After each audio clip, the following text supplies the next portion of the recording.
Hey guys, I'd just like to quickly thank you for all the support I received since starting this channel 3 weeks ago, as it keeps me motivated to bring you more content. On that note, with this video I'm hoping to start to look at the Overwatch League in a bit more detail with some deep analysis, and that is something I'm very interested in exploring further as we go through the season. If this is the sort of content you enjoy or have any thoughts about, I'd love to hear them below. Otherwise, I'll get into the topic I'll be discussing today, which will centre around the use of Transcendence in the 3-3 GOATS meta. As many of you will have seen in both the Overwatch League and this past season of Ranked, Zarya's Graviton has been one of, if not the most important ultimate used to win teamfights. On the flip side, when a Graviton is used on its own, before we think about combos, the only defensive ultimate in the game that can reliably prevent your team from dying in Gravs is Zenyatta's Transcendence. Therefore, one of the biggest themes I've noticed at the Overwatch League level is the number of Zenyatas who use their Transcendence outside of this scenario, normally prior to a Zarya using the Graviton themselves. To be specific, I won't pay too much attention to instances such as rushed engagements with no time on the clock, when teamfights typically break down and abilities are largely used on cooldown. In a lot of examples, including the ones I will be highlighting, the Transcendence is used to save either a teammate, often the main tank, or the Zenyatta themselves, but then, in most cases, leads to that team being defeated, after the Zarya uses her ultimate with nothing to prevent the damage follow-up. From what I've seen, one of the biggest culprits of this exact example has been Bebe of the Hangzhou Spark, and I will bring up a clip here of their game against the London Spitfire. As we can see, No Smite has gone into his engagement too aggressively and has fallen to very low health. As such, we see that Bebe uses his trans to save his main tank. However, we can also see that Prophet is basically at his own Graviton surge at the same time, so when the Spark failed to convert Bebe's trans into any meaningful advantage, his team is subsequently wiped in Prophet's Grav. In this example, this decision to trans isn't necessarily Bebe's fault, as he's making up for No Smite's mistake, but as they are unable to get a meaningful kill from its use, largely because Badosa mirrors Bebe with London's trans, they show little recognition of the fact that Godsby won't have his own Grav, whilst Prophet will, and they are subsequently punished. In this next example, I'm going to pick out Raucus from the Houston Outlaws' series against the New York Excelsior as one of the worst Transcendences I've seen so far this season.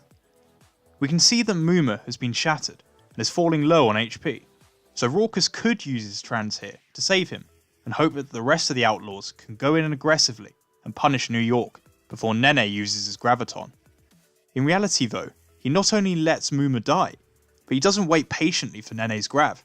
Instead, when he's caught from behind by Meko on D.Va, he uses his trans to save his own life and not in coordination with his team. Nene waits a moment before using his Grav that traps Raucus and others with no defensive ultimate available, giving the Excelsior the teamfight win and also the point on Anubis.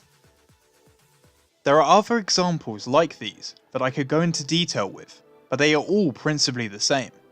I'm not saying that Zenyatas shouldn't ever use their Transcendence before Gravitons, but it should be used situationally, like in the case of Badosan in the highlight before, as he is aware that Prophet would be able to use his own Grav if kept alive, and thus mirrors Bebe's decision, with knowledge and comfort that Godsby is nowhere near Grav himself.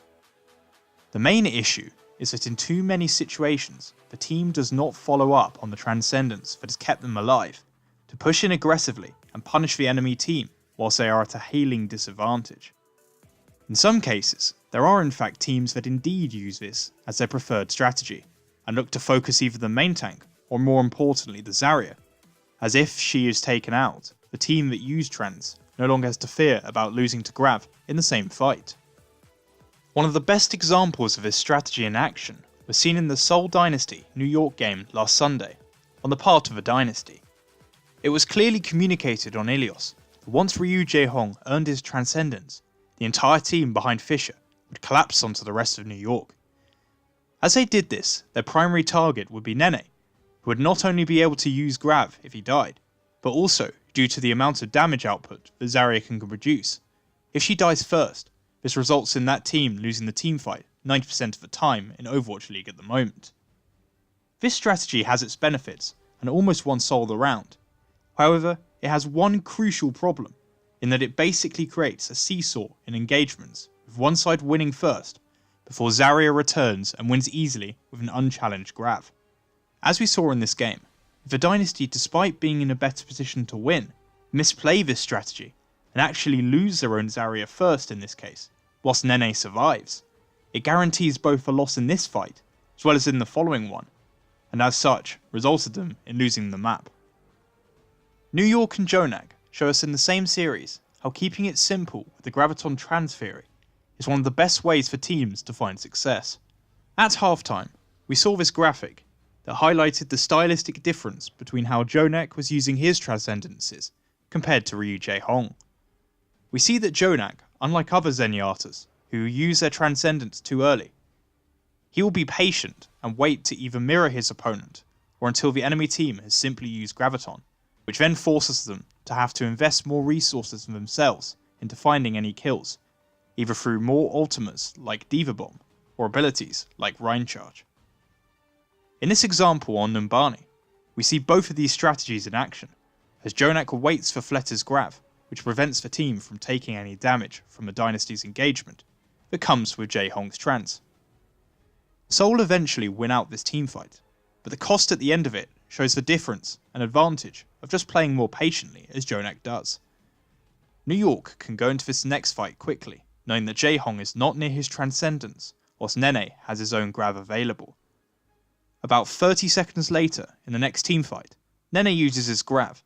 The Dynasty have no support ultimates to defend with, and New York roll over them, hence highlighting how simple this makes engagements for them. As a conclusion, from what we've seen so far this season, especially within the 3-3 GOATS meta, it is in most teams' interests to use Transcendence as the immediate counter to a Graviton in most scenarios. Admittedly, when it comes to combos, this will not prevent your team from losing, but it requires them to invest more resources that you have the potential to counter, rather than allowing almost a guaranteed teamfight wins with the opposition just using a Graviton that can be earned rather quickly at high charge. Consequently, there are a lot of teams aside from the ones I've mentioned who in my opinion should tell their Zenyatas to treat their Transcendence as an insurance policy to Graviton, rather than a risky get out of jail free card for their team when they look like they're getting low on health, but in most cases is subsequently punished.